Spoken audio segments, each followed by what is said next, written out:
ఓరని పాస్టికులు హైదరాబాద్ లో నేనే మేరం చేసినారా, నాకెందుకు పంపించినారు? నేను వెంటనే ఇన్స్పెక్టర్ ఫోన్ చేసి అడిగిన. అంటే భారతీ బ్యాంకులో నువ్వు డబ్బులు తీసుకున్నావు, నీ సంతకం ఉంది ఇక్కడ, నువ్వు వచ్చి డబ్బులు కట్టకపోతే నేను అరెస్ట్ చేస్తామన్నారు. నేను స్టన్ అయిపోయిన. భారతీ బ్యాంక్ ఏంది, హైదరాబాద్ ఏంది, నారాయణగూడ ఏంటండి.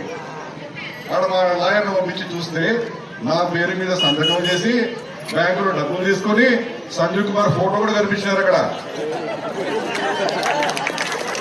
నేను చెప్పిన, అన్న మీ మీద నేను పోలీస్ కేసు పెడతా, నేను బొక్కలు వేయిస్తా అంటే వెంటనే సారీ చెప్పి ఆ డబ్బులు కట్టి ఆ కేసు నుంచి నా పేరు లేకుండా చేసినాను.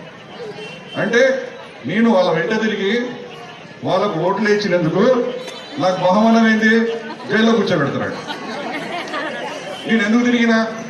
నా కులస్తులు, నేతల కులస్తులు, వాళ్ళకి నేను సహాయం చేయాలా? మా నేతల బతుకులు బాగుపడితేనే కదా నేను చేసింది. కాబట్టి ఇట్లాంటి అన్యాయం